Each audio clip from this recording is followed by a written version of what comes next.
नमस्कार दोस्तों, काश क्लासेज में मैं चंद्रहास एक बार फिर से आप सभी का स्वागत करता हूं। आशा करता हूं कि आपके घर परिवार वाले, आपके दोस्त, सगे संबंधी सभी ठीक होंगे। साथियों, लास्ट वीडियो में हमने भूगोल की लास्ट वीडियो में हमने आपसे बताया था कि भारत की जलवायु के बारे में पढ़ रहे थे, भारतीय मानसून के बारे में पढ़ रहे थे। भारतीय मानसून जिसका पहली बार प्रयोग अरब विद्वान अल मसूदी ने किया था। भारत की जलवायु देखी जाए तो उष्णकटिबंधीय मानसूनी जलवायु है। भारत की जलवायु उष्णकटिबंधीय मानसूनी जलवायु क्यों है, इसके बारे में भी हमने बताया था। भारत शीतोष्ण कटिबंध में स्थित है, लेकिन उसके बावजूद भी भारत की जलवायु उष्णकटिबंधीय है, उष्णकटिबंधीय मानसूनी है। ये सभी पॉइंट हमने आपसे बताए थे। हमने आपसे ये भी बताया था कि जो दक्षिण पश्चिम मानसून है, ये भारत में लगभग 90% वर्षा करता है, जिसमें 60% वर्षा अरब सागर से और 40% वर्षा बंगाल की खाड़ी से प्राप्त होती है। दक्षिणी पश्चिम मानसून जिसकी शुरुआत होती है लगभग 1 से 5 जून के मध्य जिसकी शुरुआत होती है, और दक्षिण पश्चिम मानसून जो भारत में 15 सितंबर तक वर्षा करता है। दक्षिणी पश्चिम मानसून से पूरे भारत में लगभग वर्षा कब तक हो जाती है, तो 22 जुलाई तक पूरे भारत में दक्षिणी पश्चिम मानसून के कारण वर्षा हो जाती है। यदि आपने हमारी पहली वीडियो नहीं देखी है तो पहली वीडियो अवश्य देखें। आज इस वीडियो के अंदर साथियों हम उत्तर पूर्वी मानसून के बारे में पढ़ेंगे। उत्तर पूर्वी जो मानसून है उसके बारे में पढ़ेंगे, और इसके बाद में हम पढ़ेंगे पश्चिमी विक्षोभ, वेस्टर्न डिस्टर्बेंस। हमने पहले क्लास में जो ग्रीष्म ऋतु में गर्मियों में जो होने वाली वर्षा थी उसके बारे में बताया था। आज हम इस वीडियो में शीत ऋतु के अंदर जो ठंडी के दिनों में जो वर्षा होती है उसका हम जिक्र इस वीडियो में करेंगे। तो जितना प्यार और सहयोग पिछली वीडियो के ऊपर आपने बनाकर रखा है, उतना प्यार और सहयोग आप लगातार बनाकर रखिएगा। देखिए, उत्तर पूर्वी मानसून का जिक्र करेंगे, इसके बाद में हम पश्चिम विक्षोभ, वेस्टर्न डिस्टर्बेंस का जिक्र करेंगे। पश्चिमी विक्षोभ और उत्तर पूर्वी मानसून दोनों से वर्षा होती है कौन सी ऋतु के अंदर, तो आप बताएंगे शीत ऋतु के अंदर होती है। याद रखें, दोनों से वर्षा कौन सी ऋतु के अंदर होती है, शीत ऋतु में। पश्चिम विक्षोभ से कुल वार्षिक वर्षा 3% होती है, और जो बच गया 7% वो किससे होती है, तो उत्तर पूर्वी मानसून से। 90% वर्षा होती है वो दक्षिण पश्चिम मानसून से होती है, साउथ वेस्ट मानसून से होती है। तो एक बार छोटा सा भारत का मैप बनाते हैं, उसके बाद में हम उत्तर पूर्वी मानसून को जानते हैं। देखिए भाई,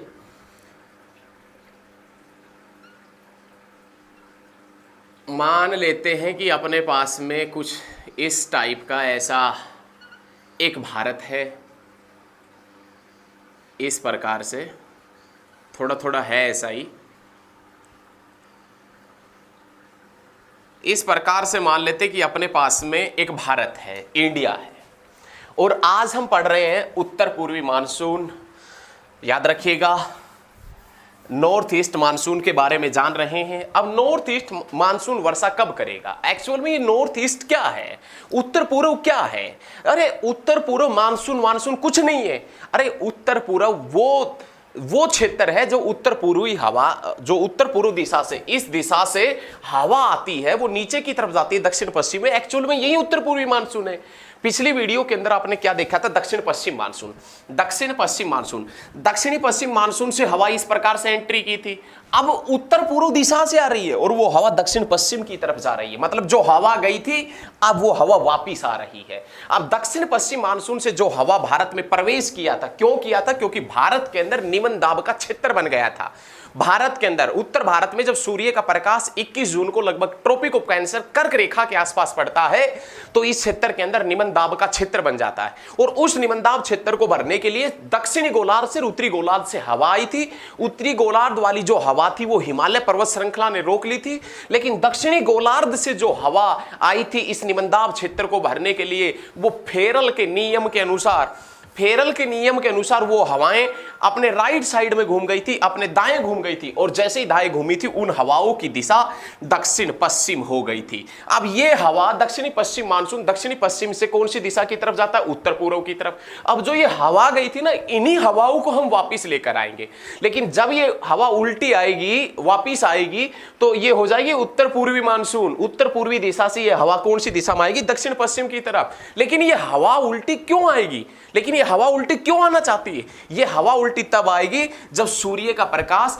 धीरे धीरे दक्षिण की तरफ बढ़ने लगेगा। जब सूर्य का प्रकाश भूमध्य रेखा की तरफ जाने लगेगा तो इस क्षेत्र के अंदर निम्न दाब का केंद्र बन जाएगा, और इस निम्न दाब केंद्र को भरने के लिए उत्तर दिशा से जो हवाएं जाएंगी, वो हवा जानी तो चाहिए थी सीधी, लेकिन फेरल के नियम के अनुसार वो अपने दाएं ओर घूम जाती है। फेरल के नियम के अनुसार वो जानी तो सीधी चाहिए थी इस प्रकार से, लेकिन फेरल के नियम के अनुसार उन हवाओं की दिशा इस प्रकार से हो जाती है। इसी को हम उत्तर पूर्वी मानसून के नाम से जानते हैं। लेकिन उत्तर पूर्वी मानसून है, ये उत्तर पूर्वी मानसून जो उत्तर पूर्वी दिशा से कौन सी दिशा में जा रहा है? दक्षिण पश्चिमी दिशा में। क्यों जा रहा है? क्योंकि निम्न दाब क्षेत्र को भरने के लिए। निम्न दाब क्षेत्र उस स्थान के ऊपर बनता है, मान लो कि भूमध्य रेखा के ऊपर सूर्य का प्रकाश पड़ा।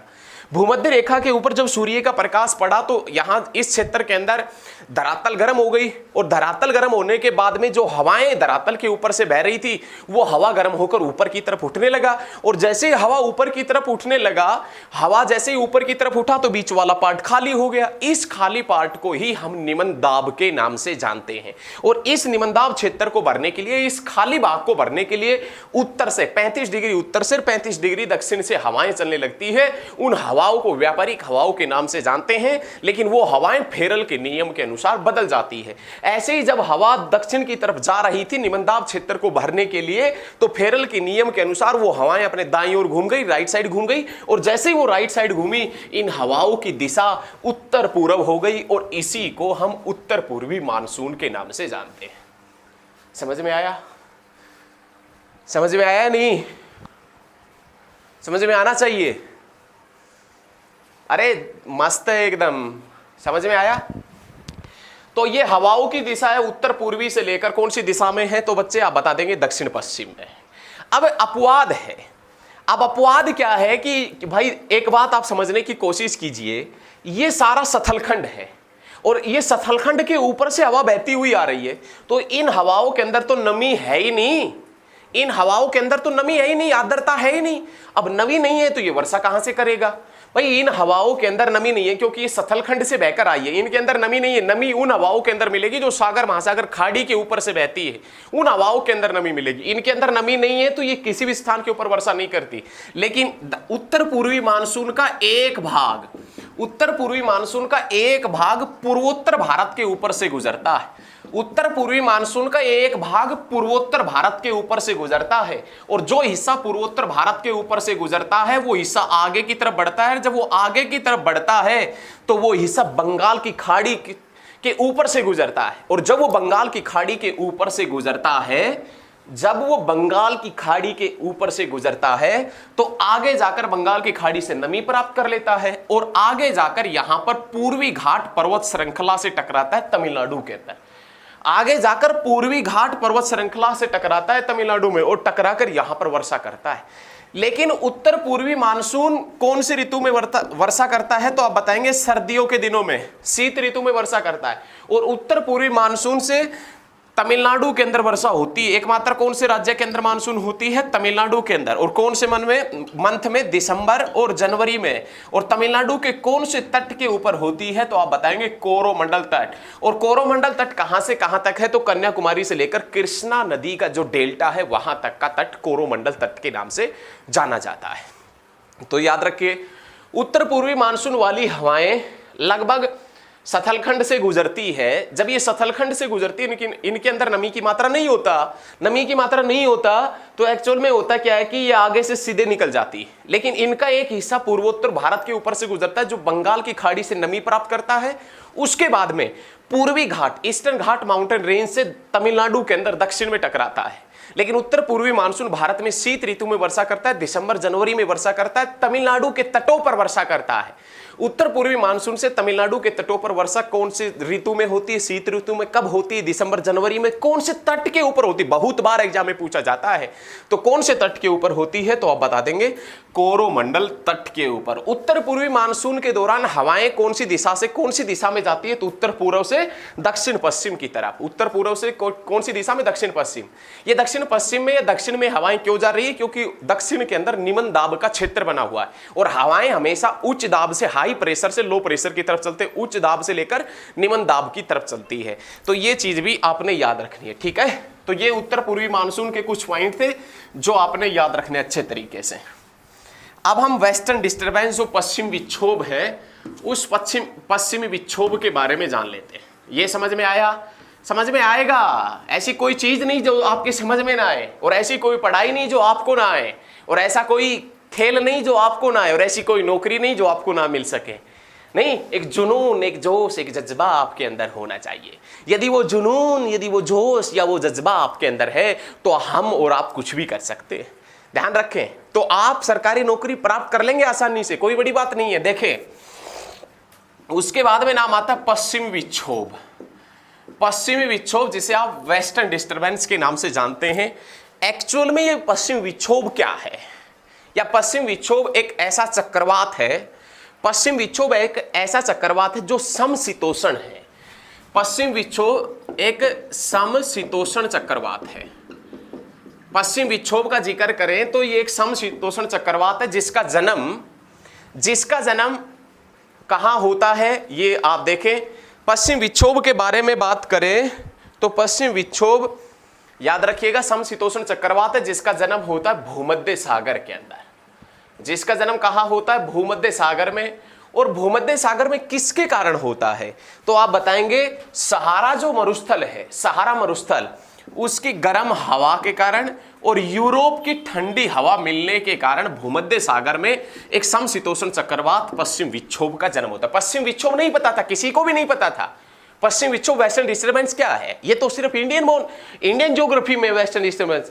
ऐसा कोई है कि पाकिस्तान वाले भी वेस्टर्न डिस्टर्बेंस पढ़ते होंगे, अफगानिस्तान वाले भी पढ़ते होंगे, यूरोप ये भी पढ़ते होंगे? नहीं, ये सिर्फ हम जानते हैं कि पश्चिम विक्षोभ है क्योंकि ये पश्चिमी दिशा से आया है।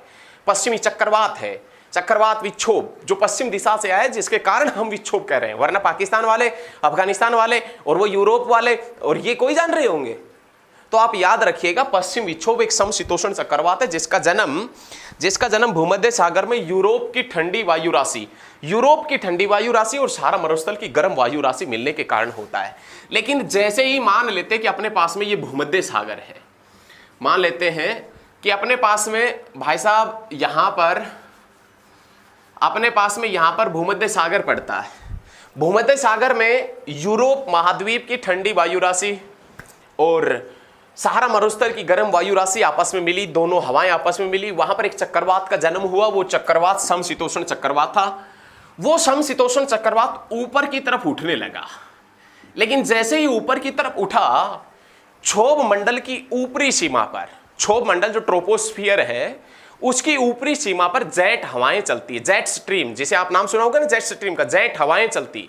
और वो जेट स्ट्रीम या जेट हवाएं जिनकी दिशा पश्चिम से पूर्व की तरफ होती है, जेट स्ट्रीम जो क्षोभ मंडल की ऊपरी सतह पर चलती है जिनकी दिशा पश्चिम से पूर्व की तरफ होती है। मान लेते हैं कि भूमध्य सागर से जैसे ये चक्रवात ऊपर की तरफ उठा, ऊपर की तरफ बहने लग रही थी कौन सी हवाएं? Jet stream. अब ये जेट स्ट्रीम के माध्यम से ये चक्रवात आगे की तरफ बढ़ा, आगे की तरफ बढ़ा तो भाई साहब काला सागर आ गया। उसके आगे की तरफ बढ़ा तो ये मान के चलिए कैस्पियन सागर आ गया। तो इन्होंने भूमध्य सागर से नमी प्राप्त की थी, काला सागर से, कैस्पियन सागर से अत्यधिक मात्रा में नमी प्राप्त कर ली। किसने? तो आप बताएंगे पश्चिम विक्षोभ ने। और ये पश्चिम विक्षोभ जब आगे की तरफ चला तो भारत में एंट्री मार गया, भारत में प्रवेश कर गया। और जैसे ही भारत में प्रवेश किया तो यहां पर हिमालय पर्वत श्रृंखला खड़ा है, हिमालय से टकरा गया। और हिमालय से टकराते ही पश्चिम विक्षोभ दो भागों के अंदर टूट गया। एक हिमालय के ऊपर की तरफ चला गया पार्ट ए, और एक हिस्सा जो हिमालय के दक्षिण की तरफ आ गया, एक हिमालय दक्षिण की तरफ आ गया। लेकिन पश्चिम विक्षोभ से जो जम्मू कश्मीर में शीत ऋतु में वर्षा होती है, या आपसे पूछे वो वर्षा किस टाइप से होती है, तो आप बताएंगे बर्फबारी के रूप में। जम्मू कश्मीर में होने वाली शीत ऋतु में बर्फबारी किसके कारण होती है? तो वेस्टर्न डिस्टर्बेंस पश्चिम विक्षोभ के कारण। क्वेश्चन नोट कर लीजिए, जम्मू कश्मीर में शीत ऋतु में जो होने वाली वर्षा है वो किसके, होने वाली बर्फबारी वो किसके कारण होती है? पश्चिम विक्षोभ के कारण होती है। यदि पश्चिम विक्षोभ के अंदर नमी की मात्रा सब ज्यादा है, नमी की मात्रा बहुत ज्यादा है, तो ये पश्चिम विक्षोभ शीत ऋतु के अंदर ठंडी के दिनों में, सर्दियों के दिनों में बिहार तक वर्षा कर देता है। उत्तर भारत में शीत ऋतु में होने वाली वर्षा, नॉर्थ इंडिया में उत्तर भारत में शीत ऋतु में होने वाली वर्षा किसके कारण होती है? तो आप बताएंगे पश्चिम विक्षोभ के कारण। पश्चिम विक्षोभ से जो उत्तर भारत में वर्षा होती है, पश्चिम विक्षोभ से ठंडी के दिनों में शीत ऋतु में जो उत्तर भारत में वर्षा होती है, उसे किस नाम से जानते हैं? तो आप बताएंगे मावठ के नाम से। पश्चिम विक्षोभ से उत्तर भारत में जो वर्षा होती है उसे किस नाम से जानते हैं? मावठ के नाम से। उत्तर भारत में शीत ऋतु के अंदर, उत्तर भारत में शीत ऋतु के अंदर कौन सी फसल बोई रहती है उस समय? तो आप बताएंगे रबी की फसल। तो पश्चिम विक्षोभ से होने वाली वर्षा, पश्चिम विक्षोभ से होने वाली वर्षा कौन सी फसल के लिए लाभदायक है? तो आप बता देना रबी की फसल के लिए। और पश्चिम विक्षोभ से टोटल वार्षिक वर्षा कितनी होती है? तो आप बता देना 3% होती है। पश्चिम विक्षोभ जिसे एक पार्ट हिमालय से ऊपर की तरफ गया, एक पार्ट नीचे की तरफ आ गया, नीचे की तरफ जो आता है वो बिहार तक वर्षा कर देता है, शीत ऋतु के अंदर करता है। याद रखिएगा जम्मू कश्मीर में जो बर्फबारी होती है, शिमला के अंदर और यहाँ उत्तराखंड में जो बर्फबारी होती है शीत ऋतु के अंदर, वो पश्चिम विक्षोभ वेस्टर्न डिस्टर्बेंस के कारण ही होती है। लेकिन प्यारे मित्रों, आपने याद रखना है कि भारत में सबसे कम वर्षा लेह के अंदर होता है। भारत में सबसे कम वर्षा लेह के अंदर लगभग 5 सेंटीमीटर, और भारत में सबसे ज्यादा वर्षा पूछ लेना तो आप बता देना मानसिन राम या चेरापूंजी के अंदर, मेघालय के अंदर लगभग 1100 mm के समथिंग होता है। तो ये चीजें याद रखिएगा। ये मानसून के कुछ पॉइंट थे, आपने नोट किए होंगे। बहुत जल्द और भी चीजें हम मानसून से संबंधित करवाएंगे, तो आप लगातार हमारे साथ में बने रहे। और हमारे द्वारा जो वीडियो दी गई है, यदि आपको अच्छी लगती है तो इस वीडियो को ज्यादा से ज्यादा स्टडी ग्रुप में शेयर भी करें। साथियों, लगातार बने रहे, हमारे से आप जुड़े और हम आपसे जुड़ेंगे। धन्यवाद। जय हिंद, जय भारत।